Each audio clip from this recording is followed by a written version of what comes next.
Hello friends. अगर मैं आपसे एक सवाल पूछूं, आपको क्या वो दिन याद है जिस दिन आप जब आप स्कूल में पढ़ते थे, 10th 11th 12th या फिर कॉलेज टाइम पे, और उस समय जब आप सोच रहे थे जॉब करने के बारे में, तो आपके दिमाग में ऐसा आता था कि जब जॉब लगेगी तो 5 लाख रुपए मान लो कंपनी बोल रही सैलरी मिलेगी या लाख रुपए सैलरी मिलेगी, देंगे। तो आपको लगता था पूरे लाख रुपए साल का लाख रुपए देंगे, 5 लाख रुपए साल का देंगे, 12 लाख रुपए साल का देंगे। तो आप सुनकर बहुत खुश हो जाते थे। आपको लगता था कि जो भी पैसा दे रही हैं, साल का बोल रही डिवाइडेड बाई 12 करो, तो 12 लाख बोल रही थी डिवाइड बाई 12 करो, तो उसके बाद लाख रुपए हमारे पास होंगे। और अगले 5 महीने तक, 6 महीने तक वो लाख रुपए, 6 लाख रुपए जाएंगे। अपन ऐसे सोचते थे। मैं अगर गलत में मैं बोल रहा हूँ तो आप मुझे करेक्ट करिएगा प्लीज़। मैं तो ऐसे ही सोचता था, पहले पहले भी है। आज से 15 साल पहले बात है। अपन सब बहुत बच्चे होते, इनोसेंट टाइप रहते हैं, उनको नॉलेज नहीं रहती इन चीज़ों के बारे में। बहुत सारे लोग इस तरह के सोचते थे। बट धीरे धीरे जब वो कॉर्पोरेट लाइफ में या में घुसते हैं एज अ फ्रेशर, तब आप उनको धीरे धीरे पता चलता है कि जो वो सोचते थे वो उतना भी सच नहीं है। तो आज मैं किस सच की बात कर रहा हूँ? तो आज मैं उस सच की बात कर रहा हूँ, सैलरी के बारे में ही। बहुत बड़ा भ्रम है लोगों को। तो मैं सैलरी में सीटीसी की बात कर रहा हूँ। आप पूछेंगे सीटीसी। सीटीसी मतलब कॉस्ट टू कंपनी। कंपनी का जो भी खर्चा होता है एक एम्प्लॉय के लिए, उसको कॉस्ट टू कंपनी कहते हैं। जो खर्चे को कंपनी बोलती है कि मैं 12 लाख रुपए को साल का सैलरी दूंगी, और आप खुश हो जाते हैं कि 12 लाख डिवाइड बाई 12 मतलब लाख रुपए सैलरी आपको इन हैंड मिल रही है। वो आप भ्रम में हो जाते हैं। उस भ्रम को आपको आज मैं तोड़ दूंगा। तो आप थोड़ा थम कर बैठिएगा। तो चलिए अब स्टार्ट करते हैं सीटीसी के बारे में डिस्कस करने के लिए। देखिए, अपन लोग लेमन लैंग्वेज सिंपल समझते हैं कि 12 लाख रुपए सीटीसी है। साल का पूरा 12 लाख रुपए सैलरी मिल रही है, तो उसमें डिवाइडेड बाई 12 करो तो लाख रुपए मिल जाएगा। बट ऐसा होता नहीं है रियलिटी में। रियलिटी में होता क्या है, सीटीसी के बहुत सारे ब्रेकअप्स होते हैं। देखिए, सीटीसी का पहला ब्रेकअप होता है बेसिक सैलरी। बेसिक सैलरी, उसके बाद होता है एचआरए होता है, फिर अलाउंसेस रहता है, इंश्योरेंस रहता है, मेडिकल इंश्योरेंस भी रहता है उसमें, पीएफ रहता है, पीटी रहता है, ग्रेचुटी रहता है। उसके बाद ग्रॉस सैलरी भी रहती है, और फिर नेट सैलरी, उसमें टीडीएस भी कटता है, और फिर नेट सैलरी आती है। अब इसको एक्सप्लेन, अब आप सोच रहे होंगे यार मैं तो बहुत गलत था कि मैं सोचता था कि 12 लाख रुपए डिवाइड बाई 12 करो, लाख रुपए मिल गए। बट यहाँ तो बहुत सारे डिडक्शंस भी हो रहे हैं, बहुत सारी चीज़ें ऐड भी हो रही, तो पता ही नहीं था। तो आपको पता नहीं था, इसलिए मैं आपको ये वीडियो बना रहा हूँ एक्सप्लेन करने के लिए कि होता क्या है। देखिए, बेसिक सैलरी की बात करूँ। बेसिक सैलरी होती क्या है कि जो पूरी सैलरी है, मान लीजिए 12 लाख रुपए है, उसमें सर्टेन चीज डिवाइड होते रहते हैं कि 12 लाख रुपए पूरे साल का है, तो उसको बाइफरकेट कैसा करा गया है। हम्म, साल का या महीने का आप मान लीजिए, उसको बाइफरकेट कैसे करा गया। तो कंपनी इस तरह करती है कि अगर आप की अगर हमारी सैलरी कम है वो चीज़, या मोस्टली, हाँ, शुरुआत में सैलरी कम रहती है, तो आपकी बेसिक सैलरी भी कम रखती है। क्यों? क्योंकि जब टैक्स कटता है किसी का भी, तो उसमें सैलरी वो सिर्फ बेसिक सैलरी में कटता है। भले आप कितने भी मेडिकल डॉक्यूमेंट सबमिट कर दीजिए, कितने भी आप अलग अदर टाइप के डॉक्यूमेंट सबमिट कर दीजिए टैक्स बचाने के लिए, बट अगर बेसिक सैलरी जो रहती है वो 100% टैक्सेबल रहती है, उसमें कोई रिलीफ गवर्नमेंट नहीं देती है, आपको पूरा टैक्स पे करना पड़ेगा। इसीलिए कंपनी क्या करती है, जिनकी सैलरी कम रहती है मोस्टली उनकी बेसिक सैलरी कम रहती है, ताकि उनका टैक्स अगर उस स्लैब में आए भी, तो उनका टैक्स कम से कम कटे या ना ही कटे वो चीज़ें, क्योंकि सैलरी भी कम है और टैक्स भी कट गया तो एम्प्लॉय भी डीमोटिवेट हो जाता है, इसलिए कोशिश करती है। बट अगर जैसे सैलरी बढ़ती रहती है, धीरे धीरे बेसिक सैलरी भी बढ़ती रहती है। तो अगर कोई आपसे ये बोले कि किसी बेसिक सैलरी कम है मेरी, और मेरी ज़्यादा है और तुम्हारी कम है, तो आप हंसीएगा, कुछ बोलेगा नहीं, आप खुश होइएगा, कहेंगे अच्छी बात है। क्योंकि आपको बेसिक सैलरी से मतलब नहीं है। बेसिक सैलरी क्योंकि किसी की ज़्यादा है और खुश हो रहा है तो पागल है, क्योंकि उसका टैक्स ज़्यादा कट होगा। कंपनी ज़्यादा कट करेगी। तो आप वहाँ पर बोलिए नहीं, आप शांत रहिए कि बेसिक सैलरी आपकी कम है। कई बार होता है कि बेसिक सैलरी बहुत कम रहती है, फिर भी आपको जो इनहैंड सैलरी रहती है अच्छी मिलती है। तो वो इनहैंड सैलरी आपको मैटर करती है। तो कहीं पर भी अगर आप जाएंगे जॉब ढूंढने के लिए जाएंगे दूसरी कंपनी में भी, तो वहाँ पर आप सीटीसी या बेसिक सैलरी नहीं, आपसे उनको ये बोलिए कि मुझे इन हैंड सैलरी इतनी चाहिए आफ्टर ऑल डिडक्शंस। क्योंकि अगर सीटीसी बोलेंगे तो सीटीसी के बहुत सारे पार्ट्स होते हैं, वो जो मैं अभी एक्सप्लेन करूँगा, और उसमें भी जो अभी मैंने सेंटेंस बोला उसके ऊपर भी आऊँगा मैं डिटेल में बताने के लिए। तो बेसिक सैलरी कम रहेगी तो कम टैक्स लगेगा, बेसिक सैलरी ज़्यादा रहेगी तो ज़्यादा टैक्स रहेगा। भले आप कितना भी डॉक्यूमेंट सबमिट कर लिए, ज़्यादा बेसिक सैलरी है टैक्स ज़्यादा ही पे करना पड़ेगा। तो प्रे करिए कि बेसिक सैलरी कंपनी कम ही रखे, क्योंकि वो ऑटोमेटिक वो लोग फॉर्मलेस कैलकुलेट करते हैं। उसके बाद आता है HRA, हाउस रेंट अलाउंसेस। ये क्या रहता है कि मान लीजिए आप जैसे बैचलर होते हैं, जब शादी से पहले चाहे लड़का हो चाहे लड़की हो, सब मोस्ट ऑफ द लोग पीजी में रहते हैं, रेंट में रहते हैं, या कोई फ्लैट्स में रहेंगे तो वहाँ पे रेंट रहेंगे, क्योंकि सैलरी कम रहती है तो लोग खरीदते नहीं अब घर वर, उस समय रेंट पे रहते हैं। तो गवर्नमेंट ने इस तरह का रिलैक्सेशन दिया है कि अगर आप रेंट पे रह रहे हैं तो आप रेंट रिसिप्ट जो मिलती है आपको लैंडलॉर्ड से, उसको साइन करवा लीजिए और उसको सबमिट कर दीजिए, ताकि जब भी टैक्स कटना होगा ना तो इसमें एक रिलीफ मिल जाएगा आपको, कि टैक्स आपका थोड़ा कम कटेगा। तो वही HRA देखें, सैलरी का एक पार्ट होता है, हाउस रेंट अलाउंसेस रहता है। कंपनी कहती है कि आप, मैं इस HRA जो है अमाउंट सीटीसी में ऐड कर रहा हूँ, बट आप क्लेम कर सकते हैं अगर आपके पास आप रेंट पे रह रहे हैं, और बट आपको जो फेक बिल अगर आप देंगे पकड़े गए ना, आजकल तो इनकम टैक्स रूल इतना टफ हो गया है, आपका सब डिसअलाउंस हो जाएगा, प्लस आपको पेनल्टी भी लग सकती है, आपका इंटरेस्ट भी ज़्यादा लगेगा। इट्स बेटर फेक बिल ना बनाएं, real bill with signature seal उस लैंडलॉर्ड का होना चाहिए, क्योंकि कंपनी ये राइट रहता है कि वो लैंडलॉर्ड को कॉल कर पूछ भी सकती है, थोड़ी डिटेल्स ले सकती है कि जो भी है जेन्युइन है कि नहीं है। वो अलग अलग आप भले कितनी सेटिंग कर ले, सोच रहे हैं कि लैंडलॉर्ड से बात कर कर सबको सेटिंग कर ले, बट फिर भी उनको पता रहता है कैसे पता करना है हर चीज़, और फिर वो डिसल कर सकते हैं जो भी आपने क्लेम करा है। तो इससे मेरा सेशन ये रहेगा कि आप फेक बिल्स मत करें, इस तरह का ट्रैप, इस तरह हरकतें ना करें, जेन्युइन बिल्स दें, वो भी सील और सिग्नेचर के साथ, तभी आप HRA क्लेम कर सकते हैं। तो ये HRA हो गए। अब इसके बाद होता है मेडिकल अलाउंसेस रहता है, कि मेडिकल अलाउंसेस भी सीटीसी का पार्ट रहता है।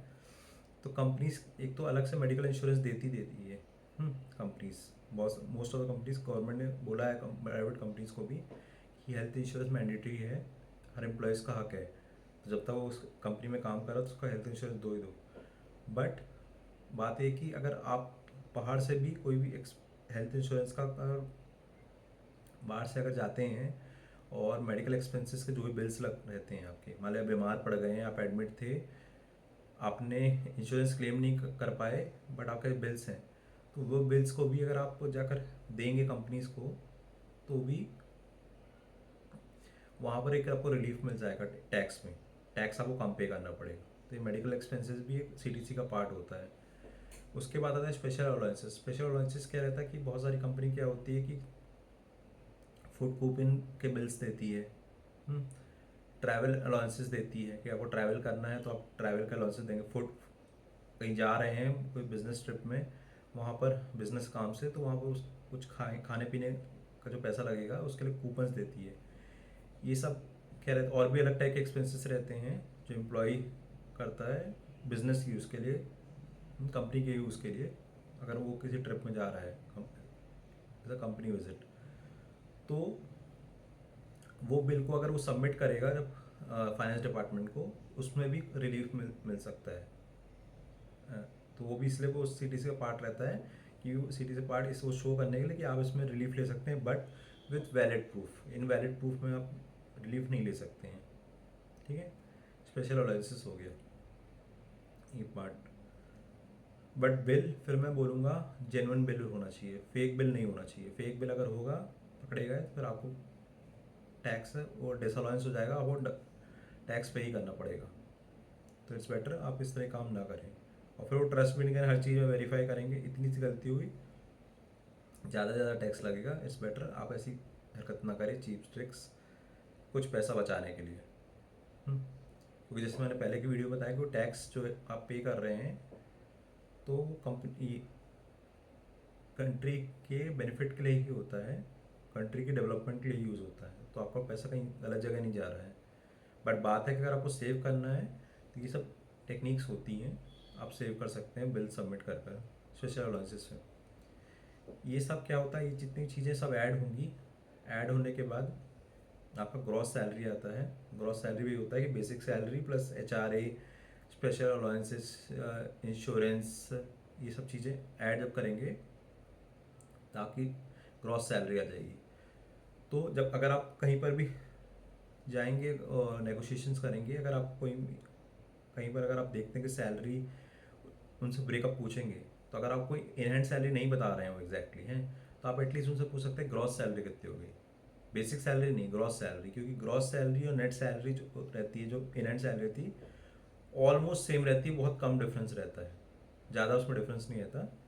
तो आप ग्रॉस सैलरी पूछ सकते हैं उनसे। अब ग्रॉस सैलरी आपको पता चल गई, ग्रॉस सैलरी अभी भी नेट इन हैंड सैलरी आई नहीं है। इन हैंड सैलरी आने के लिए भी कुछ कुछ चीज़ें डिडक्शन होगा। ये तो सब ऐड होकर ग्रॉस सैलरी बन गई।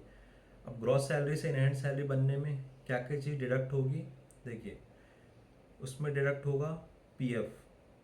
पीएफ क्या होता है, प्रोविडेंट फंड, जिसमें मैंने इन्वेस्टमेंट वाली वीडियो में बताया था फाइनेंस की टर्मिनोलॉजीज में। पीएफ होता है कि आप कंपनी को ये राइट दे रहे हैं कि आपके अकाउंट से कुछ पैसा डिडक्ट कर कर मतलब आपकी सैलरी से कुछ पैसा डिडक्ट कर कर वो आपके पीएफ अकाउंट में ट्रांसफ़र कर दें, ताकि जब आप रिटायरमेंट लें या फिर आपको मेडिकल कुछ इमरजेंसी आए तो पैसा को आप यूज़ कर सकते हैं। क्योंकि गवर्नमेंट ऐसा सोचती है कि अगर एक इंसान का अगर अब पैसा का सेव नहीं हुआ, कल वो क्या करेगा, सेव नहीं करेगा, पैसा ना इन्वेस्ट करे कहीं पर भी, और कल उसको इमरजेंसी आती है ना, या बुढ़ापे में उसका सहारा वो नहीं रहेगा, तो पैसा भी सहारा नहीं रहेगा तो कहाँ जाएगा वो। तो इट्स बेटर, गवर्नमेंट ये बोलती है कि आप अपना पैसा डिडक्ट करवाएं कंपनी से। उसमें भी आपकी चॉइस रहती है, अगर कंपनी ज्वाइन कर रहे हैं तो आप ये बोल सकते हैं कि मुझे पीएफ नहीं डिडक्ट करवाना, आप एक मेल कर सकते हैं, ये फिर फॉर्म रहते होंगे उन कंपनीज़ के, उसको फिल कर देंगे, depend on company to company.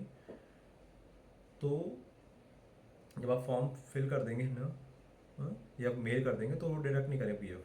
But मेरा सजेशन ये रहेगा कि आप डिडक्ट करवाएं, थोड़ा सा पैसा बचाने के लिए, इन हैंड सैलरी को बढ़ाने के लिए। आप ऐसी गलती मत करें जो आपको फ्यूचर में आपको रिग्रेट हो कि वो पैसा सेव हो जाता तो अच्छा रहता। तो होता क्या है कि कुछ परसेंटेज आपकी सैलरी से और कुछ परसेंटेज एम्प्लॉयर डिडक्ट करता है सीटी से, और वो पैसा जो अमाउंट है वो आपके पीएफ अकाउंट में डिपॉजिट होता है, प्लस वो जो ये अमाउंट रहता है पीएफ का कंट्रीब्यूशन रहता है, एम्प्लॉयर पीएफ और एम्प्लॉय पीएफ दोनों चीज़ डिडक्ट होती है किससे, आपकी ग्रॉस सैलरी से। हमारी ग्रॉस सैलरी 100 रुपीज़ है, एम्प्लॉयर एम्प्लॉय पीएफ है 3600 रुपीज़। 3600 रुपीज़ 100 में से डिडक्ट हो गया। अब कितना बचा, 30 वाली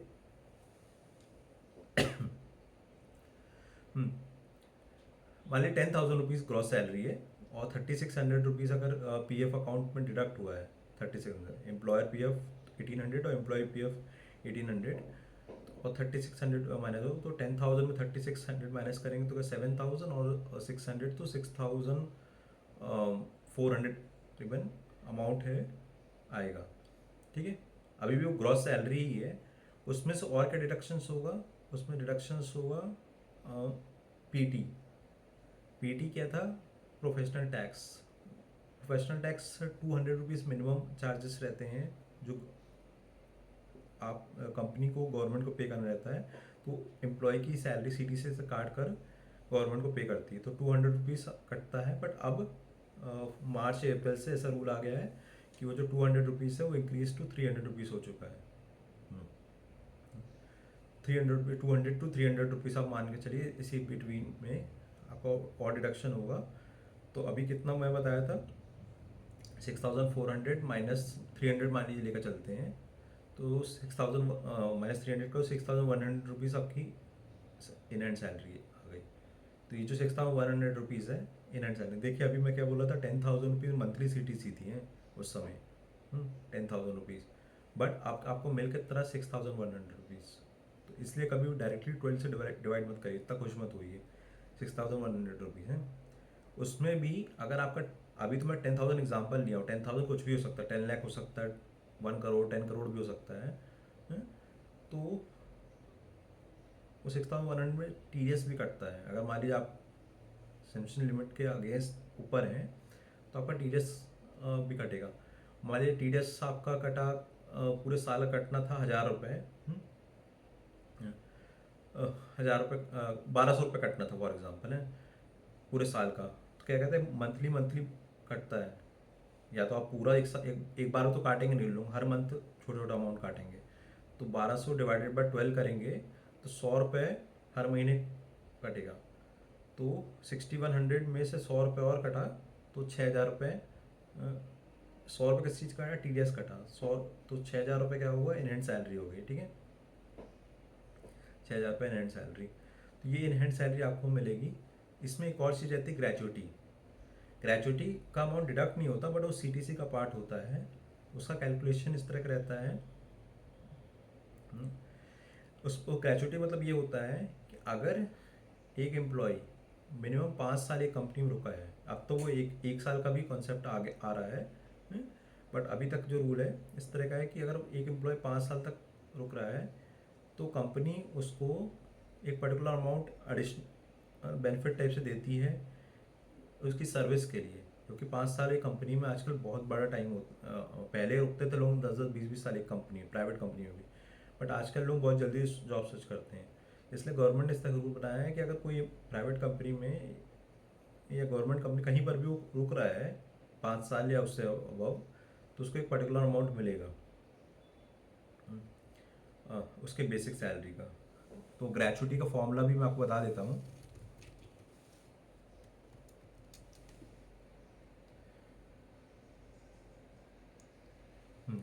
तो ग्रेचुइटी का फॉर्मूला ये होता है कि जो भी आपकी बेसिक सैलरी होती है, जो मैं शुरुआत में बताया था, मान लीजिए बेसिक सैलरी मान लीजिए 10,000 रुपये हैं, 10,000 into 15 divided by 26 into number of years of service. मान लीजिए आपके 10,000 रुपये है, into 15 divided by 26 into 5 years. अगर आपने काम करके छोड़ दिया है तो 5 साल लिखा रहेगा, 10 साल बाद अगर छोड़ रहे हो तो इंटू 10 लिखा जाएगा। तो ये आपको जब आपको फाइनल से FNF सेटलमेंट मिलेगा, आपको जो लास्ट मंथ की सैलरी रहेगी 5 साल बाद, तो उसमें आपको ये एडिशनल अमाउंट भी मिलेगा। यहाँ पर एक बेनिफिट, और इसमें ये टैक्स फ्री रहता है, ये इसमें टैक्स नहीं लगता ग्रेजुएटी में। तो यहाँ पर आपको एक फ़ायदा हो सकता है। देखिए, बेसिक सैलरी जो होती है वो कम रहे या ज़्यादा रहे, उसके बेनिफिट्स भी हैं और उसके एडवांटेजेस भी हैं, उसके डिसएडवांटेजेस हैं। डिसएडवांटेज तो मैं बता चुका हूँ क्या है, कि अगर वो ज़्यादा रहेगी तो टैक्स भी ज़्यादा लगेगा आपको, जब तक आप काम कर रहे हैं तो। लास्ट सैलरी में नहीं, मतलब ये ग्रेजुएटी में नहीं, काम कर रहे ज़्यादा रहेगा तो आपको टैक्स भी ज़्यादा पे करना पड़ेगा। बट अगर उसकी बेसिक सैलरी कम रही तो आपको टैक्स नहीं पे करना पड़ेगा, ये चीज़ हो गई। बट इसका ज़्यादा अगर रही तो आपको एडवांटेज ये है, डिसएडवांटेज अभी भी रहेगा टैक्स का। एडवांटेज है कि अगर 5 साल मिनिमम काम कर लेते हैं एक कंपनी में, तो हुआ क्या कि बेसिक सैलरी जो, क्योंकि ग्रेजुएटी कैलकुलेट होती है बेसिक सैलरी पे ना कि CTC पे, तो बेसिक सैलरी जो भी रहेगी into 15/26 into number of years of services. तो क्या रहेगा, ज़्यादा बेसिक सैलरी रहेगी तो ग्रेचुइटी अमाउंट भी ज़्यादा आपको मिलेगा, कम रहेगी तो कम मिलेगा वो चीज़, कंपैरिजन करा जाए तो इस सिचुएशन में अच्छा है। बट वही बात है कि आपको सोचना है कि देखो आपको एक कंपनी में 5 साल रहना है या आपको जल्दी से स्विच करना है, क्या करना है उसके हिसाब से रीजन, क्योंकि इसका कोई कंसेप्ट, कोई हार्ड एंड फास्ट रूल नहीं है।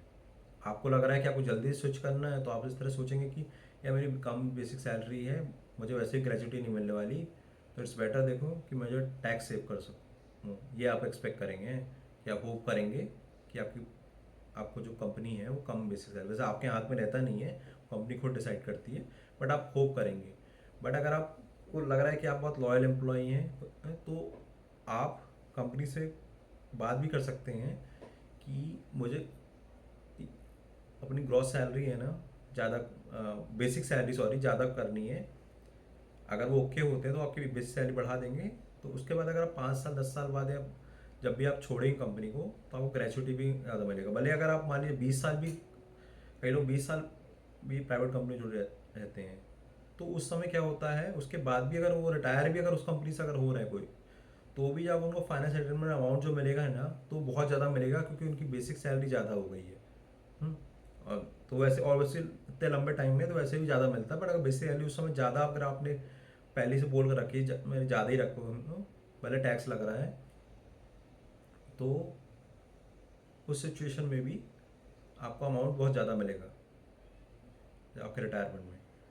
तो एक सिचुएशन टू सिचुएशन ये आपके ऊपर डिपेंड करता है किस टाइप से, बट आप सिर्फ रिक्वेस्ट कर सकते हैं, आप इसमें फोर्स नहीं कर सकते, वो कंपनी का राइट रहता है कैसे करना। बट अगर आप काम कर रहे हैं कुछ समय तक, तब आप रिक्वेस्ट कर सकते हैं बढ़ाने की, बट वो कम में रहे ज़्यादा रहे, शुरुआत में आप उतना डिमांड नहीं कर सकते कि आपसे इतना नेगोशिएशन कर सकते हैं कि मुझे इन हैंड सैलरी इतनी चाहिए या मेरी सीटीसी इतनी चाहिए आप में। बाकी बेसिक कितना होगा, एचआरए कितना होगा, हाउस मेडिकल इंश्योरेंस कितना होगा, ये सब चीज़ें ना कितना कितना अमाउंट होगा वो आप कुछ नहीं बोल सकते, वो कंपनी का राइट रहता है। तो आप होप बस कर सकते हैं उस चीज़ में कि आप जो ज्वाइन करते हैं, तो आप उसमें कुछ कमेंट नहीं कर सकते उनको, वो आपका राइट नहीं है। वो आप सिर्फ सीटीसी और इन हैंड सैलरी में ही नेगोशिएशन कर सकते हैं। तो ये इसका पॉइंट हो गया। हम्म।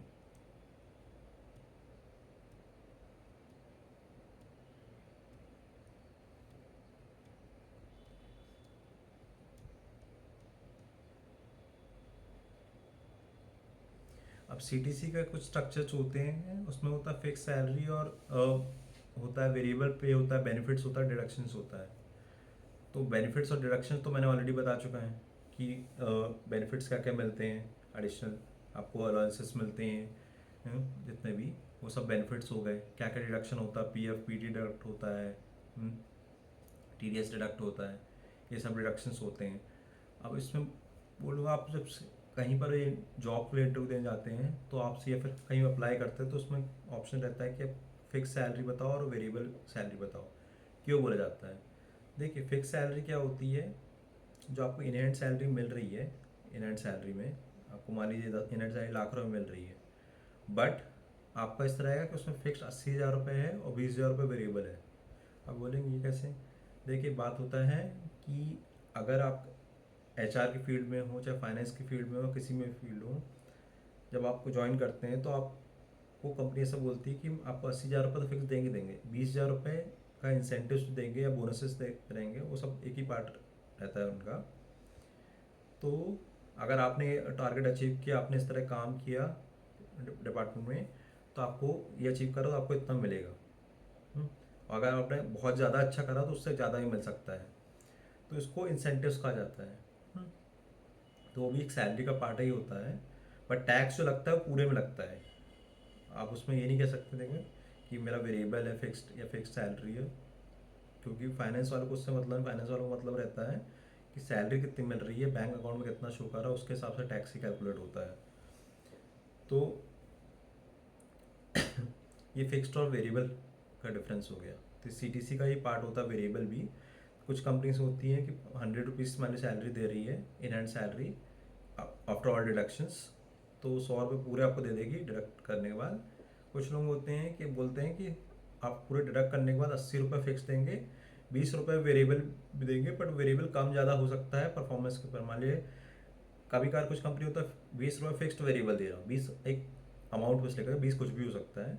20 आकर आपका परफॉर्मेंस अच्छा रहा या ऊपर बढ़ता रहा कंटिन्यूसली, भले आपको उसको 20 रुपये से नहीं देंगे पर 20 रुपये देते रहेंगे कंटिन्यूसली। बट अगर आपका परफॉर्मेंस डाउन हुआ तो 20 रुपये का 0 भी हो सकता है, 20 का 10 भी हो सकता है, 20 का 15 भी हो सकता है, 20 का 5 या 2 रुपये भी हो सकता है, ये भी हो सकता है। तो जब भी आप ऑफर लेटर चेक करें, तो उसमें जो भी बोला गया है उसको ध्यान से पढ़ें कि वेरिएबल पे जो है उसकी टर्म्स एंड कंडीशंस क्या है। अगर आपको ओके है उसमें तो ही जाकर साइन करिए, नहीं है तो आप उनसे नेगोशिएशन कर सकते हैं। और अगर फाइनली कुछ नहीं हो रहा तो आप, वो आपकी चॉइस है कि आपको काम करना है कि नहीं करना। बट उसके बेनिफिट घाटे ये हैं कि अगर वो मान लो 0 भी हो सकता है तो आपको सिर्फ 80 रुपये मिलेगा, 100 रुपये नहीं मिलेगा। ये घाटा है। बट बेनिफिट ये है कि अगर कंपनी इस तरह की बात बोल रही है ना कि 20 का वो और भी ज़्यादा हो सकता है, तो बहुत अच्छा है। या फिर कुछ कंपनी इस तरह करती हैं कि कहती हैं कि मान लीजिए 80 रुपये, मैं 100 रुपये नहीं दे रही हूँ। या तो आप इस तरह काम करिए, 100 रुपये आप ले लीजिए सैलरी मंथली की, और वेरिएबल कुछ नहीं देंगे। दूसरी कंपनी, वही कंपनी क्या बोल रही है, एक ऑप्शन ये है, सेकंड ऑप्शन ये है कि आप 80 रुपये फिक्स सैलरी लीजिए आफ्टर ऑल डिडक्शंस, बाकी 10% या 5%, 10% आप क्या करिए, जो भी प्रॉफिट है उसका मान लीजिए 10, 5 या 2% जितना भी आपकी कैपेबिलिटी के हिसाब से, एक्सपीरियंस के हिसाब से, वो म्यूचुअल डिस्कशन के बाद मान लीजिए 10% निकला है, 10% प्रॉफिट का दे दूँगी जी। इस तरह की सिचुएशंस हैं, तो मैं कहूँगा इस चीज़ में जाइए। क्यों जाइए, उसका बेनिफिट क्या रहता है, देखिए उसमें फ़ायदा ये है कि अगर वहाँ से 100 मिल रहा है तो 100 ही मिल रहा है, उससे ज़्यादा नहीं कुछ मिल रहा है, फिर आपको पूरे साल वेट करना पड़ेगा इंक्रीमेंट के लिए। यहाँ बेनिफिट क्या है, 80 रुपये मिल रहा है, बट अगर वो परसेंटेज जो 10%, 2.5%, 2%, 5 में जितना भी मिल रहा है, उसमें पॉजिटिव लॉस दोनों चीज़ें हैं। पॉजिटिव ये है कि अगर जो भी प्रॉफिट हो रहा है कंपनी का, उतना अमाउंट माने प्रॉफिट ज़्यादा होगा तो आपको प्रॉफिट ज़्यादा मिलेगा, और प्रॉफिट कम होगा ना तो कम मिलेगा, और लॉस होगा तो वो भी आपको झेलना ही पड़ेगा उस, या तो कुछ नहीं मिलेगा, या फिर अगर इस तरह टर्म्स एंड कंडीशन है कि आपको झेलना पड़ेगा, तो वो डिडक्ट भी हो सकता है। हम्म, तो वो आपको टर्म्स एंड कंडीशन आप चेक कर सकते हैं। तो ये बिल्कुल शेयर मार्केट टाइप से ही हो गया कि 10% जो बोल रहा है ना वेरिएबल, वो एक आपको हिस्सा दे रहा है कंपनी का, कि प्रॉफिट जैसे शेयर मार्केट में भी उस तरह होता है, इक्विटी शेयर होल्डर्स, कि मान 10% वो हिस्सा खरीद ले, कि प्रॉफिट अगर हुआ तो 10% इंटू 100, मतलब 10 रुपये मिल गया, लॉस हुआ तो खुद को झेलना पड़ेगा, या कम प्रॉफिट हुआ तो कम मिलेगा वो चीज़। तो यहाँ फिक्स्ड ही मिल रहा है, बट अगर आप पॉजिटिव सोचेंगे, आप ज़्यादा मेहनत करेंगे कि कंपनी को रेवेन्यू जल्दी जल्दी बढ़ाते रहें किसी भी तरह से, या टैक्स सेव करें, या फिर जैसे मैंने अपने वीडियो से बताया था कि मैंने किस तरह पैसा सेव किया था, या उस तरह पैसा सेव करें कंपनी का, या तो आप सेल्स में, एचआर में हैं, उस तरह रेवेन्यू बढ़ा रहे हैं सेल्स कर कर, तो सेल्स बढ़ा रहे हैं तो कंपनी का प्रॉफिट जब बढ़ रहा है तो आपको ही फ़ायदा उसमें हो रहा है, होएगा। तो इस तरह की सिचुएशन में अगर आप मेहनती बहुत ज़्यादा हैं, आपको लगता है कि आप टारगेट अचीव कर सकते हैं इस तरह की सिचुएशन में, तो मेरा सजेशन ये रहेगा कि आप वेरिएबल पे भी लीजिए, बट आप ध्यान से पढ़िए कि, और उसमें उनसे डिस्कशन करिए कि किसका कितना परसेंटेज मिलेगा, अगर मैं अचीव करता हूँ तो क्या मुझे मिलेगा कि नहीं मिलेगा, कि उसकी टर्म्स एंड कंडीशन क्या है, जो भी बोले उसको रिटर्न में लीजिए। बट अगर वो रिटर्न में क्लियरली देते हैं, सब कुछ देते हैं, और अगर आप मेहनती भी हैं, तो मैं ये बोलूँगा कि फिक्स प्लस वेरिएबल पे वाली जॉब जो रहती है बेस्ट रहती है। रिस्क है, बट बात है उसका रिवॉर्ड ही बहुत अच्छा है। क्योंकि अगर आपको एक कहावत के हिसाब से सुनो, अगर बनना ही है ना तो जंगल का शेर बनिए, ना कि सर्कस का शेर। सर्कस का शेर क्या रहता है, उसको बच्चे भी आते हैं, पूछ खींच लेते हैं, वो कुछ नहीं करता बिल्कुल, क्योंकि वो असहाय रहता है, वो बंद रहता है। बट वही अगर पिंजरा खोल दिए तो वो 2 मिनट में खा लेगा। बट उसको नचाया भी जाता है, चीज़ करा जाता है, टाइम पे खाना दिया जाता है। बट इस तरह की क्या लाइफ है, बनना तो जंगल का शेर बने। जंगल का शेर में क्या रहता है कि उसको खाना मिले या ना मिले, वो अपने शान से रहता है, प्लस जब उसको मिलता है तो वो बहुत तरीके से, उसको कोई झुका नहीं सकता वो चीज़। और वो जो भी मिलता है ना, वो हाई, तभी उसकी इज्जत भी बहुत ज़्यादा रहती है, उसको जो भी चीज़ मिलती है अपने दम पे मिलती है। ऐसे ही अगर कॉर्पोरेट लाइफ में हो, बिजनेस कर कुछ भी कर रहे हो, अपने दम पे अगर आप कुछ करेंगे, वहाँ रिस्क रहेगा, हाँ, आप एफर्ट ज़्यादा रहेगा, बट बात है उसका रिवॉर्ड भी रहेगा, बहुत ज़्यादा रहेगा। तो जहाँ पर रिस्क है तो वहाँ रिवॉर्ड भी बहुत अच्छा रहता है, तो आप उसमें जाइए। But at the end of the day आपको अगर मेहनती हैं तो ही जाइए, अगर मेहनती नहीं, आप आलसी हैं, तो उस चीज़ में मत जाइए, आप सेफर ही खेलिए फिर। सिंपल सी बात, चाहे वो स्टॉक मार्केट हो, चाहे बिजनेस हो, चाहे जॉब में वेरिएबल वाली जॉब हो, फिक्स प्लस वेरिएबल वाली जॉब, या खाली वेरिएबल वाली जॉब हो, वो रिस्क टेकर्स के लिए है, वो उनके लिए नहीं है जो आलस करते हैं। तो आपको डिसाइड करना है कि आप जंगल का शेर हैं या सर्कस का शेर है। बट यहाँ पर मैं आपको ट्रिगर नहीं कर रहा हूँ, मैं पहले ही बता रहा हूँ कि आपको किस टाइप की चूज़ करना है। मेरा सिर्फ आपको समझाने का तरीका ये है कि अगर आप मेहनती हैं, और अगर मेहनती नहीं है तो आप मेहनत करिए, थोड़ा स्मार्टली करिए। रिस्क रहेगा उसमें कि आपको डर रहेगा कि आपको 100 रुपये फिक्स्ड मिल रहा था, आपको 80 रुपये फिक्स्ड मिल रहे हैं। बट आपको ये भी देखिए ना, वो 80 रुपये फिक्स्ड मिल रहे हैं, पर आपको कमाने लाख 2 लाख रुपए कमा सकते हैं, क्योंकि कंपनी का प्रॉफिट बढ़ाते रहेंगे तो कंपनी भी खुश रहेगी, आप भी खुश रहेंगे। बट यहाँ पर क्या रहेगा, आपको सिर्फ 100 रुपये मिल रहे हैं, तो क्या मतलब है उस चीज़ में। तो इट्स बेटर ना कि आप उस चीज़ में जाएँ, बट आपको मेहनत करनी पड़े तो आप करिए ना। दिन में बैठ कर रील स्क्रॉल करने से अच्छा है कि अगर जॉब करे, बिजनेस करे, अपना 1000% दीजिए और पैसा कमाइए और अपने को भी खुश करिए, खुद को भी खुश करिए, कंट्री को भी डेवलपमेंट करिए। तो ये तो बेस्ट रास्ता है। चलिए अब आगे बढ़ते हैं इसके। तो इसमें अपन ने क्या डिस्कस किया, फिक्स्ड सैलरी डिस्कस किया, वेरिएबल पे डिस्कस किया, बेनिफिट डिडक्शन तो ऑलरेडी अपन डिस्कस कर चुके थे।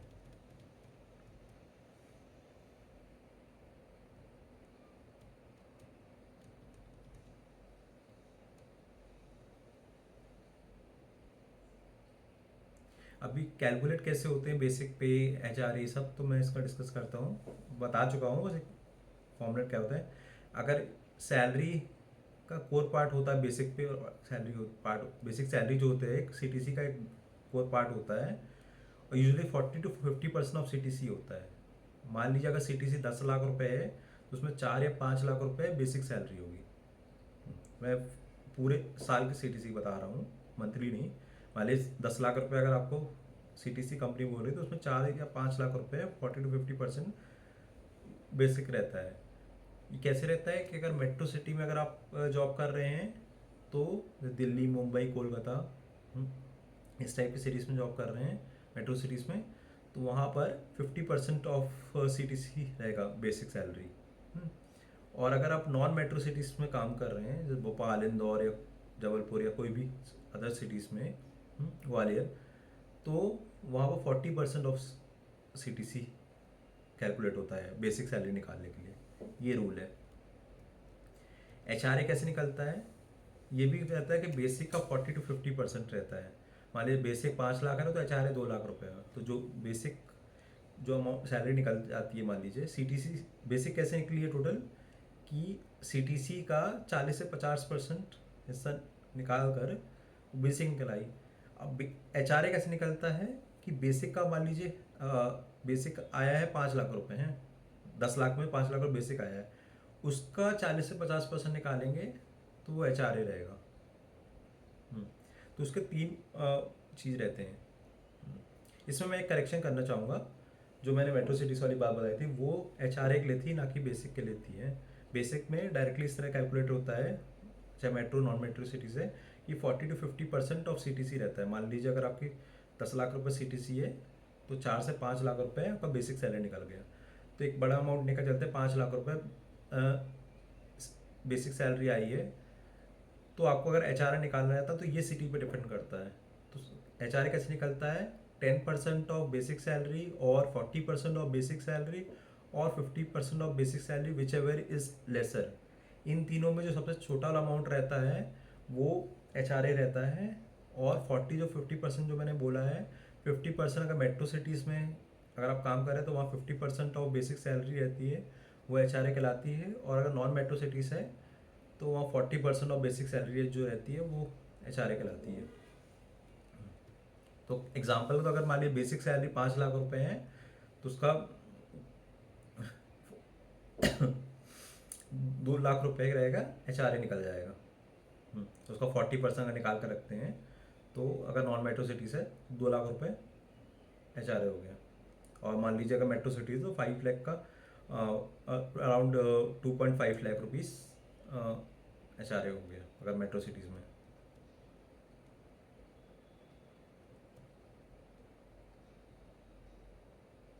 स्पेशल अलाउंसेस सीटीसी का पार्ट क्यों रहता है, क्या रहता है कि सीटीसी को बराबर करने के लिए, अब या तो इस तरह का रहता है कि कंपनी है ना, कुछ कंपनीज अलग तरीके से मेडिकल फूड बिल्स देती है, अलग टाइप के बिल्स फूड बिल के अलाउंसेस देती है, अदर टाइप के अलाउंसेस देती है, ट्रैवल अलाउंसेस, कि आप उसको क्लेम भी कर सकते डिडक्शंस में, प्लस आपको बेनिफिट भी मिल सके, इनकरेज। और कुछ कंपनी क्या कहती है ये सब नहीं देती है, बट वो सीटीसी में बस ऐड करके रखती है। तो इसलिए जो भी बैलेंस वाला अमाउंट जो रहता है ना, हमारे सीटीसी का 10 लाख रुपए है, आपका बेसिक एच आर ये सब चीज़ें ऐड हो गया, जो बचा हुआ है ग्रेचुइटी सब कुछ ऐड हो गया, जो बचा अमाउंट है उसको 10 लाख को बराबर करने के लिए वो वाला अमाउंट को स्पेशल अलाउंसेस कर देती है, और ताकि वो सी टी सी 10 लाख रुपए तक हो जाए। बट अगर आप बोलेंगे इसका यूज़ क्या है, तो यूज़ वही है कि अगर आपने कंपनी से बात कर रखी है कि देखो अगर आपने कोई एक्सपेंसेस इस तरह करे हैं कि आप ट्रैवल करने जा रहे हैं कहीं पर भी, या पर्सनल के नहीं, बिजनेस यूज़ के लिए, या वहाँ पर खाना ना खा रहे हैं, तो वहाँ पर जो बिल्स लगा रहे हैं उसको अगर सबमिट करेंगे तो आपको टैक्स बेनिफिट मिल जाएगा। क्यों मिलेगा? क्योंकि वो सीटीसी में ऑलरेडी लिखा हुआ था, और ऊपर से एज पर सेक्शन 80C और भी सेक्शंस होते हैं इनकम टैक्स में, उसके हिसाब से आपको इसका डिडक्शन का क्लेम मिल जाता है। बट ये चीज़ क्लेम मैं आपको क्लियर बताना चाह रहा हूँ, अगर आप ओल्ड टैक्स रिजीम में अगर हैं, मैं ऑलरेडी आप इनकम टैक्स में बता चुका हूँ ओल्ड टैक्स रिजीम और न्यू टैक्स रिजीम, आप जाकर मेरे चैनल में देख सकते हैं अश्वनी अकाउंटिंग सिंप्लीफाइड में। ओल्ड टैक्स रिजीम में अगर आप आते हैं तो आप ये बिल सबमिट कर सकते हैं। अगर आप न्यू टैक्स रिजीम में जाते हैं तो 12 लाख रुपए तक कोई टैक्स नहीं लगेगा, बट 12 लाख के ऊपर जो रहेगा, 12 लाख या 12 लाख 12,75,000 तक अराउंड, उसके ऊपर जो सैलरी जा रही है उस पर टैक्स लगेगा। उसमें आप कितने भी बिल सबमिट कर लीजिए, कोई फ़ायदा नहीं है। तो अगर आप न्यू टैक्स रिजीम में हैं तो मैंने जितनी बातें बोली है ना कि आप ये बिल लगाइए वो बिल लगाइए, कोई मतलब नहीं है। ये चीज़ मतलब है जब आप ओल्ड टैक्स रिजीम में जा रहे हैं। तो दोनों के फ़ायदे और बेनिफिट्स हैं। अभी मैं इसमें डिस्कस नहीं करूँगा क्योंकि मैंने ऑलरेडी वीडियो बना चुका है, उसमें आप जाकर चेक कर सकते हैं डिटेल में। वो बहुत लंबा वीडियो है, उसको ध्यान से आप देखेंगे तो आपको समझ में आ जाएगा। उसमें कोई डाउट है तो आप उसमें कमेंट करके पूछ सकते हैं, तो मैं उसमें एक्सप्लेन कर दूंगा, और मैं फिर से वीडियो बनाकर आपको एक्सप्लेन कर सकता हूँ या कमेंट में भी एक्सप्लेन कर सकता हूँ। तो अदर, जैसे मैंने पता है अदर, इसमें स्पेशल अलाउंस होते हैं, अदर अलाउंसेस जो अभी मैंने डिस्कस किया था कि ट्रैवल अलाउंस होते हैं, फूड अलाउंस होते हैं, इंटरनेट अलाउंसेस होते हैं। ये कंपनी पर डिपेंड करता है कि वो किस तरह प्रोवाइड करती है। ये भी सीटीसी का पार्ट होता है। उसमें डिडक्शंस मैंने ऑलरेडी डिस्कस, पीएफ रहता है। तो पीएफ कैसे कैलकुलेट होता है कि जो बेसिक सैलरी रहती है उसका 12% अमाउंट रहता है। मान लीजिए 100 रुपये बेसिक सैलरी है, 12% आपके सिटी से कटेगा और 12% कंपनी भी प्रोवाइड करती है। तो एक प्रकार से 3600 रुपीज़ है ना, 12% कंपनी कॉन्ट्रीब्यूट करती है और 12% आपकी सैलरी से कटेगा। दोनों मान लीजिए 12% तो 1200 रुपीज़ हो गया फॉर एग्जाम्पल है, तो कितना हुआ 2400 रुपीज़ है। भले कंपनी भी डिडक्ट कर पे कर रही है, आपके अकाउंट काट रही है अपने पैसे से, दोनों अमाउंट जो रहेंगे 12% आपका और 12% कंपनी का हिस्सा, दोनों हिस्सा आपके ही पीएफ अकाउंट में जाएगा, वो आपका ही पैसा है। ये गवर्नमेंट रूल है, आप याद रखिए। 12% ना डिडक्ट होता है एम्प्लॉयर पीएफ से और एम्प्लॉय पीएफ से, और दोनों पीएफ जो रहता है वो आपके अकाउंट में जाता है। इस तरह पीएफ कैलकुलेट होता है।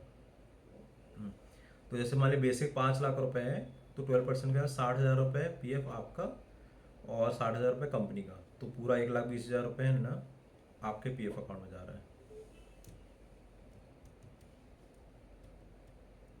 प्रोफेशनल टैक्स बता चुका हूँ, स्टेट गवर्नमेंट को टैक्स पे करना पड़ता कंपनी को, तो वो 200 से 250, 300, 200 से 300 के बीच में, पहले 200 था अब 300 भी हो चुका है, तो 200 से 300 के बीच में स्टेट टू स्टेट डिपेंड करता है कितना लगेगा।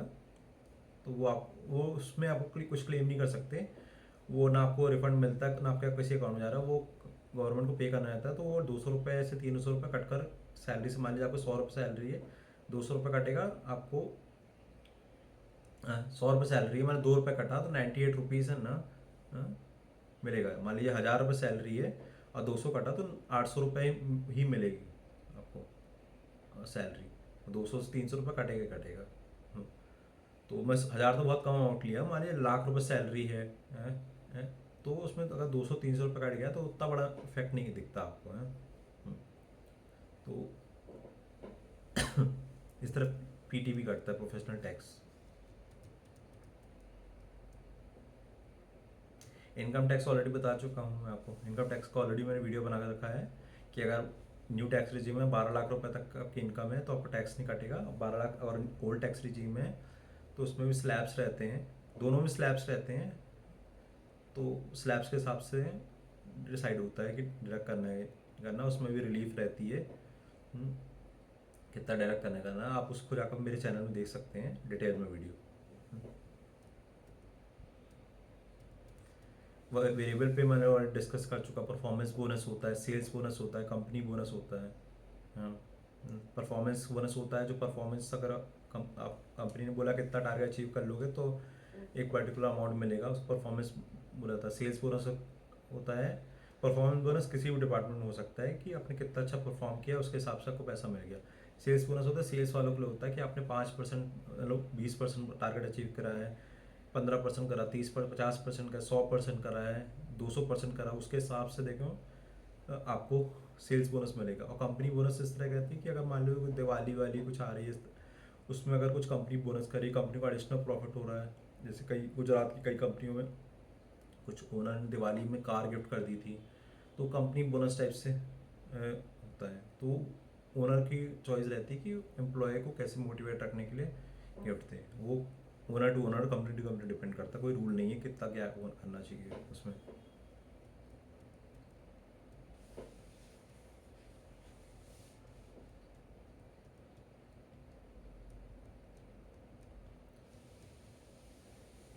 कुछ बेनिफिट्स जो सीटीसी कंपनी देती है, जैसे वो हेल्थ इंश्योरेंस गवर्नमेंट ने बोल रखा है, मैं बताया भी था अभी कुछ देर पहले कि हेल्थ इंश्योरेंस मिलता ही मिलता है, ये कंपनी आपको देती है।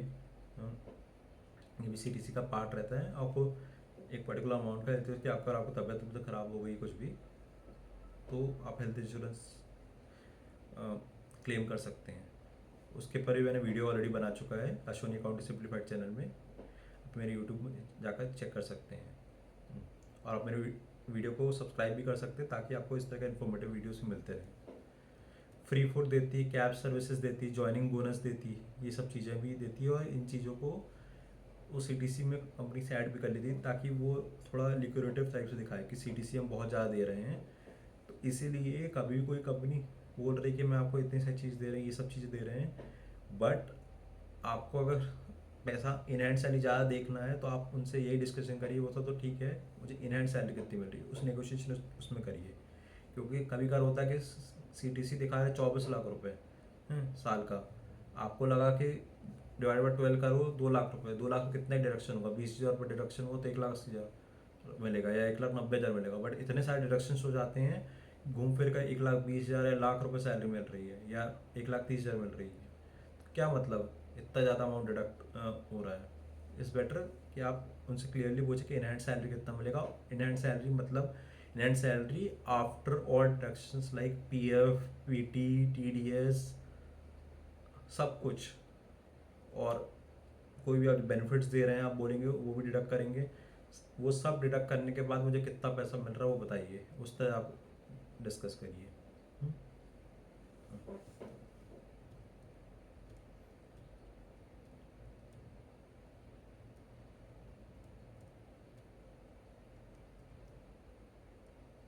जैसे एग्जांपल सीटीसी का मैं फिर से बताकर चलता हूँ। सीटीसी का एग्जांपल हमारी 4 लाख रुपए बेसिक सैलरी है।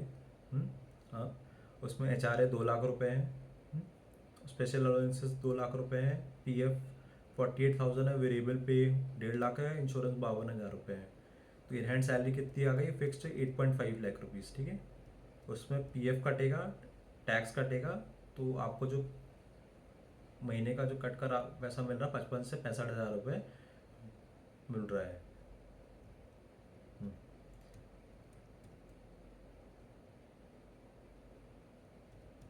तो देखिए अगर मान लीजिए वैसे मैंने बोला सीटीसी 10 लाख रुपए है, तो 10 लाख डिवाइड बाई 12 करेंगे तो कितना होगा, 10 लाख। एग्जैक्ट अमाउंट में अभी आपको कैलकुलेट कर बता देता हूँ।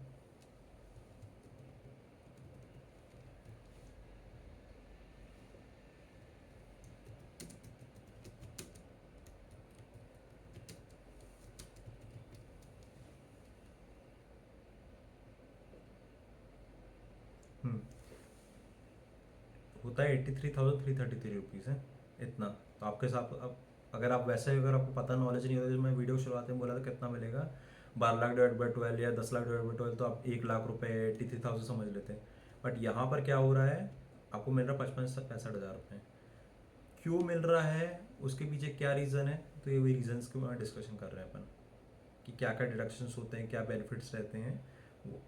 तो मैंने अभी बताया ना कितनी सारी चीज़ डिडक्ट होती हैं, ये ऐड होता है, ये फ़ायदा रहता है, ये नुकसान रहता है, ये सब चीज़ें जो रहता है उसके बारे में ही डिस्कशन करेंगे। तो आपका डाउट क्लियर करने के लिए मैंने ये वीडियो बनाया है, क्योंकि ये डाउट मुझे भी आज से 11 साल पहले था, पर मैंने जब समझ तो बहुत पहले आ गया था, बट मुझे अभी लगा कि मुझे आपको भी समझाना चाहिए इसको, जो खासकर फ्रेशर्स हैं, अभी नई कंपनी में जा रहे हैं, उनको नॉलेज होना चाहिए इस चीज़ के बारे में। अब कॉमन मिस्टेक्स क्या करते हैं एज अ फ्रेशर्स जो रहते हैं, वो समझते C T C in hand salary समझना, वही 12 लाख रुपए है उसको 1 लाख रुपए समझ लेना महीने का, वो गलती समझना। हाँ, वेरिएबल पे इग्नोर करना, जैसे मैं बताया था कि अगर मान लो 100 रुपये फिक्स कोई दे रहा है और कोई बोल रहा है कि आप 80 या 90 रुपये फिक्स ले लो, 10% बाकी 10% वेरिएबल पे ले लो, परसेंटेज वाइज वेरिएबल ले लो, उसको इग्नोर करना और पूरा फिक्स्ड ही फिक्स्ड में जाना, तो वो सबसे बड़ी गलती रहती है सीटीसी में। पीएफ को लॉस समझना, हाँ, वो बड़ी बड़ी बेवकूफ़ी क्यों, क्योंकि वो पैसा आपका रिटायरमेंट में काम आ सकता है, वो आपका इमरजेंसी में काम आ सकता है। आजकल तो अब तो रूल इस तरह का आ रहा है, गवर्नमेंट इम्प्लीमेंट करने सोच रही है कि आप पीएफ को जाकर एटीएम से भी निकाल सकते हैं बहुत ईजिली, आपको कंपनी का अप्रूवल लेना नहीं पड़ेगा। अभी वो इम्प्लीमेंट प्रोसेस में है, बट इस तरह का भी है, तो वो पैसा आप ही का है। वैसे तो आप सेव करते नहीं, भले मैं कितना वीडियो बना लूँ कि आप एफडी करिए, आरडी करिए, स्टॉक मार्केट करिए, फिर भी आपको करना नहीं है, मुझे पता है बहुत कम लोग में करेंगे।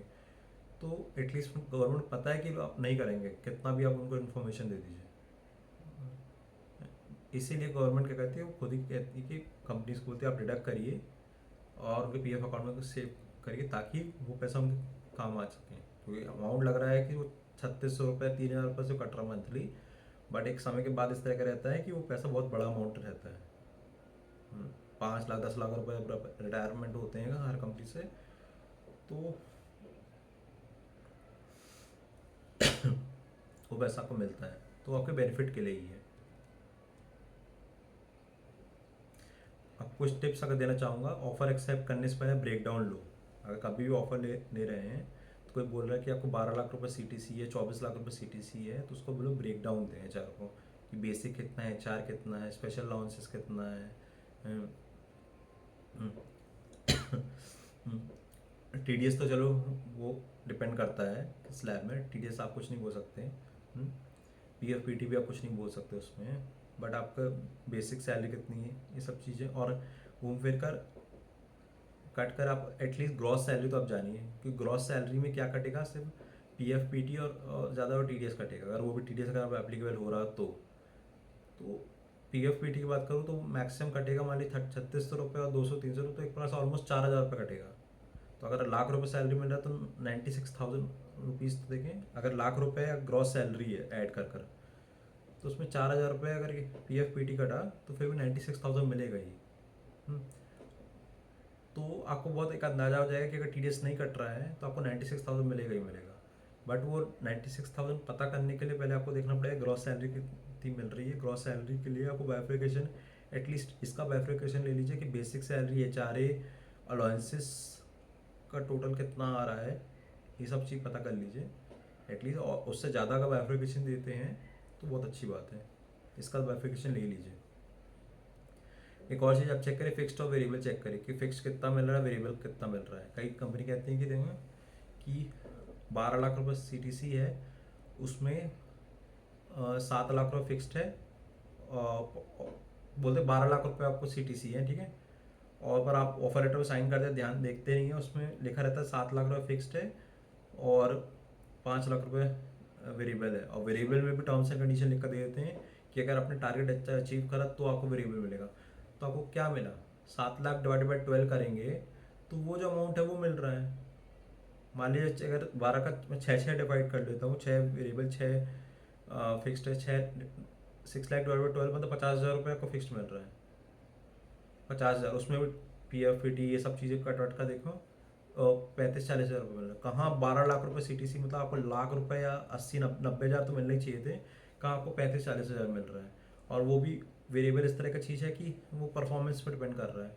तो आपको ये चीज़ पूछना पड़ेगा कि ये चीज़ आप ध्यान से देखिए साइन करने से पहले कि कितना वेरिएबल है कितना फिक्स्ड है। कोशिश करिए उनसे, अगर कभी भी कोई बोल रहे हैं कि फिक्स्ड वेरिएबल इस तरह का है, तो कोशिश को उसको अवॉइड करने की कोशिश करें। उनको ये बोलिए अगर 100 रुपये इन हैंड सैलरी है तो उसमें 80 रुपये 90 रुपये मुझे फिक्स दे दीजिए, बाकी के है ना मुझे फिक्स नहीं चाहिए, मुझे 80 रुपये फिक्स दीजिए, बट मुझे परसेंटेज दे दीजिए प्रॉफिट का कंपनी का, भले वो 2% ही क्यों ना हो, 1% ही क्यों ना हो, 5% ही क्यों ना हो, क्योंकि आपको परसेंटेज छोटा लग रहा है बट उसका प्रॉफिट अगर ज़्यादा होगा ना तो आपको आपकी सैलरी वो और बहुत ज़्यादा बढ़कर मिलेगी आपको। तो इस चीज़ में आप स्मार्टली कर सकते हैं, बट उसमें भी ये रखिए कि आप किस माइंडसेट से कंपनी में जा रहे हैं। आप टाइम पास करने के लिए जा रहे हैं तो परसेंटेज का कोई मतलब नहीं है, क्योंकि आप कमा ही नहीं पाएंगे। इट्स बेटर अगर आप अच्छा खासा पैसा कमाने जा रहे हैं, कोई मेहनती एम्प्लॉई हैं, तो आप इस तरह बात कर सकते हैं कि आप अगर ऑलरेडी अचीव कर चुका बहुत पुरानी कंपनी में अच्छे टारगेट्स, तो आप बोल सकते हैं कि मैंने टारगेट अचीव किया था, मुझे परसेंटेज वाइज भी चाहिए, फिक्स भी चाहिए, ताकि मैं आपकी कंपनी को ग्रो कर सकूं, करवा सकूं, और मैं खुद भी ग्रो हो सकूं। इस तरह आप नेगोशिएट कर सकते हैं। Third cheese, in hand calculate करो, इन हैंड कितना आ रहा है। 12 लाख रुपये CTC, ऐसा ना हो इन हैंड लाख की जगह 40,000 से मिल रहा है, तो आप इन हैंड कैलकुलेट करो अपने आप से, उनसे ब्रेकअप मांग लो, आपको पता ही चलेगा किस तरह कैलकुलेट कर, मैंने ऑलरेडी बता चुका है, और भी जाकर आप डाउट हो तो आप कमेंट कर पूछ सकते हैं मुझसे, मैं बता दूंगा आपको। तो इन हैंड कैलकुलेट करो, उसके बाद डिसीजन लो ऑफर लेटर एक्सेप्ट करने का, और टैक्स प्लानिंग करोगे। टैक्स प्लानिंग करना मतलब होता है कि अगर आप ओल्ड टैक्स रिजीम में हैं तो जो भी आपके एक्सपेंसेस हो रहे हैं, चाहे वो मान लीजिए अगर आप पेट्रोल डलवा रहे हैं तो उस पेट्रोल बिल्स होता है, कहीं आप ट्रैवल कर रहे हैं, ट्रैवल एक्सपेंसेस होते हैं, ये सब बिल्स हैं, तो आप उसको संभाल कर रखिए। रेंट HRA में क्लेम कर सकते हैं, रेंट जो आप पे कर रहे हैं, ये सब जितने बिल्स हैं, रेंट रिसिप्ट से आप उसको संभाल कर रखिए, ताकि आपका टैक्स कम से कम पे करना पड़े, क्योंकि गवर्नमेंट ही बोल रही है कि आप इस क्लेम कर सकते, बट ओल्ड टैक्स रिजीम में, न्यू टैक्स रिजीम में ये सब एप्लीकेबल नहीं होता। मेरे को जितना सब याद है उसमें सिर्फ NPS में अगर आप इन्वेस्ट कर रहे हैं शायद तक, उसमें भी मुझे एक बार रिसर्च करना पड़ेगा, श्योर नहीं, बट जितना मैंने पढ़ा था ज़्यादा NPS में इन्वेस्ट कर रहा है तो ही आप उस क्लेम कर सकते हो। उसके अलावा कुछ भी आप डॉक्यूमेंट सबमिट भी कर रहे हो ना तो नहीं होता, क्योंकि मैंने करंट अब प्रीवियस कंपनी में भी देखा भी है अभी, तो कोई भी डॉक्यूमेंट एक्सेप्ट नहीं करते हैं, क्योंकि इतना अच्छा बेनिफिट देते हैं कि 12 लाख रुपए तक नो टैक्स है। तो ये बहुत अच्छी चीज़ है, बट उसका घाटा ये भी चीज़ है कि आपको डॉक्यूमेंट सबमिट नहीं कर सकते। तो अगर आप ओल्ड टैक्स रजीम में हैं तो ये डॉक्यूमेंट्स आप क्लियर रखें, तो टैक्स प्लानिंग करिए। और सेकंड चीज़ है कि आप, जैसे मैं बताया था कि आप इंश्योरेंस ले रहे हैं, कोई इन्वेस्टमेंट्स कर रहे हैं, उसमें भी आप क्लेम कर सकते हैं। तो अगर आप इन्वेस्टमेंट्स कर रहे हैं तो हर चीज़ का प्रूफ रखिए, वैलिड तरीके से करिए, वैलिड प्रूफ रखिए और उसको क्लेम करिए, ताकि आपको जो आप क्लेम कर रहे हैं, क्योंकि जो आप इन्वेस्टमेंट कर रहे हैं हर जगह उसमें गवर्नमेंट को आप टैक्स पे कर रहे हैं डायरेक्टली इनडायरेक्टली, तो इसलिए गवर्नमेंट रिलीफ देती है कि आप इन्वेस्टमेंट कर रहे हैं तो आपको इंटरेस्ट मिल रहा है, बट वो कंपनी का, वो कंट्री का बेनिफिट हो रहा है, इसलिए आपको टैक्स थोड़ा रिलीफ दे रही है, बट ओल्ड टैक्स रिजीम में ये चीज़ है। और अगर न्यू टैक्स रिजीम में तो बहुत अच्छा बेनिफिट मिल ही गया कि 12 लाख रुपए तक टैक्स ही नहीं मिल रहा, टैक्स ही नहीं कट रहा है, तो यहाँ पर भी आपको भी बेनिफिट मिल रहा है, गवर्नमेंट दे रही है, तो बहुत अच्छी बात है इसमें भी। तो इस तरह आप टैक्स प्लानिंग कर सकते हैं।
इसमें अपन और डिस्कस कर सकते हैं। इससे होता है कि मान लिया अगर हायर बेसिक है आपका, तो आपको ज़्यादा पीएफ पे करना पड़ेगा, ग्रेजुएटी भी ज़्यादा रहेगा, पर इन हैंड सैलरी कम रहेगी। क्यों? क्योंकि पीएफ भी जो कट होता है ना, वो बेसिक्स पे कट होता है। तो अगर अब बेसिक ज़्यादा रहेगा तो पीएफ भी आपको ज़्यादा पे करना पड़ेगा, डिडक्ट करवाना पड़ेगा। और अगर बेसिक कम रहेगा तो पीएफ भी कम रहेगा। हम्म। और अगर ग्रेचुटी में भी यही चीज़ है कि अगर पीएफ ज़्यादा रहेगा तो ग्रेचुटी अमाउंट भी आपको ज़्यादा रहेगा, तो 5 साल बाद ज़्यादा मिल सकता है। और पीएफ कम रहेगा तो ग्रेचुटी कम रहेगा। तो अगर आपका ज़्यादा बेसिक रहेगा ना, तो आपका इन हैंड सैलरी है ना कम हो जाएगा, क्योंकि ग्रेचुटी अमाउंट और पीएफ कट कर कम मिल रही है सैलरी आपको। अगर लोअर बेसिक रहेगा तो आपको जो इन हैंड सैलरी रहेगी वो आपको ज़्यादा मिलेगी। तो ये डिफरेंसेस तक रहता है। और एक और चीज़ रहता है, जैसे पीएफ तो होता है कि मैंने बताया कि 12% आपकी सैलरी से डिडक्ट हो रहा है, 12% एम्प्लॉयर डिडक्ट कर रहा है, ये तो ठीक है। बट अगर आपने सोचा कि मेरी सैलरी लाख रुपए से पर 1.5 लाख रुपए सैलरी है महीने की, 2 लाख रुपए सैलरी है, मेरा खर्चा भी निकाल दो, मान लो मैं सिंगल हूँ या मैरिड भी, जो भी हो, मेरे को उतना खर्चा नहीं है, मैं मान लो सिंगल हूँ, अच्छी सैलरी 50,000 60,000 में भी पूरा महीना अच्छे से निकल जाता है, फ्री पैसे बचते हैं। बट मुझे फ्यूचर के बारे में सोचना है, रिटायरमेंट के लिए मैं अभी इन्वेस्टमेंट करना सोच रहा हूँ। बट अभी उतना सोच एग्जैक्टली 100% सोचा नहीं है। बट मुझे एक फिक्स्ड इन्वेस्टमेंट करना है। तो क्या कर सकते हैं, आप कंपनी को बोल सकते हैं कि आपका वीपीएस कर दे। वीपीएस मतलब क्या है? Voluntary provident fund. VPF sorry, voluntary provident fund. वो होता है कि एक पर्टिकुलर अमाउंट रहता है, आप खुद कंपनी को बोल सकते हैं कि आप इस सैलरी से, इन हैंड सैलरी से 5,000 10,000 15 20,000 25,000 50, जो भी आपको मन हो उतना अमाउंट बोल दीजिए, वो आपको डिडक्ट करेगी। वो भी अमाउंट है ना जो 12% डिडक्ट कर रही है, अपने 12% खुद कंट्रीब्यूट कर रही है कंपनी, और 12% आपकी सैलरी डिडक्ट करके आपके पीएफ अकाउंट में डाल रही है। ये वाला अमाउंट भी रहेगा एडिशनल, अगर ये आपको खुद बोलना पड़ेगा कंपनी को, ये वाला अमाउंट भी डिडक्ट कर कर आपके अकाउंट में डाल देगी, ताकि फ्यूचर के लिए आपको ज़्यादा सेविंग हो सके। हम्म। तो ये भी आपको ऑप्शन कंपनी देती है। तो आप ये भी कर सकते हैं अगर आपको ज़्यादा सेव करना है फ्यूचर के लिए इन पीएफ में, क्योंकि पीएफ में इंटरेस्ट भी आगे चलकर मिलता है, गवर्नमेंट देती है प्रोविडेंट फंड में। तो अगर आपकी सैलरी ज़्यादा है, आप सेव करना चाह रहे हैं इस तरह, तो आप इस तरह भी सेव कर सकते हैं।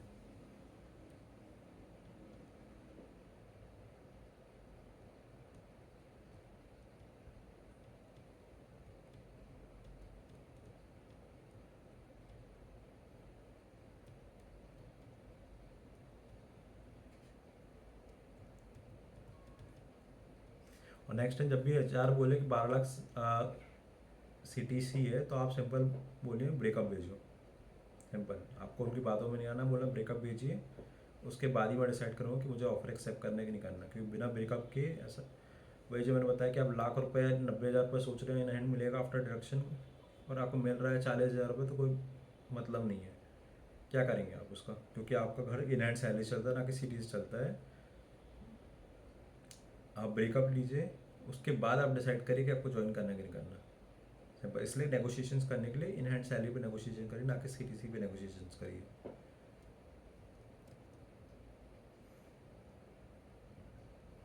ये भी कवर हो गया है। हम्म। इसमें एक हाई ट्रैप टाइप का जो मैंने ऑलरेडी डिस्कस कर चुका, मान लिया 15 लाख रुपये सीटीसी बोल रहा है कंपनी, उसमें फिक्स 9 लाख रुपये है। तो एक बहुत रिस्की ऑफर है, क्योंकि आपको जो रिमेनिंग 6 लाख रुपये वेरिएबल पे है, वेरिएबल पे वो टर्म्स एंड कंडीशन जैसे मैंने बताया रख दी है कि आपको टारगेट अचीव करा तो मिलेगा, नहीं करा तो नहीं मिलेगा, इस तरह का है। तो वो गलत चीज़ है। उससे अच्छा तो बेटर परसेंटेज है कि अचीव करा, देखो उतना मिलेगा ही मिलेगा। या जितना भी प्रॉफिट आया कंपनी का, उतना मिलेगा मिलेगा, तुम्हारी वजह से जो प्रॉफिट आया हो कंपनी का, तो वो बेस्ट बेटर है। बट ये नहीं कि तुमने टारगेट अचीव नहीं करा, देखो तुमको मिलेगा ही नहीं, तो वो मतलब नहीं है। तो इस तरह का ऑफर मत लीजिए, वो रिस्की ऑफर रहता है। हम्म, हम्म।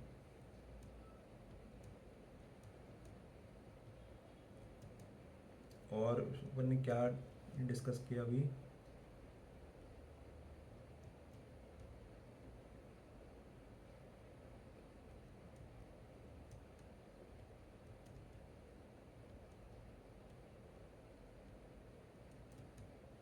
बोनसेस अपने डिस्कस ऑलरेडी।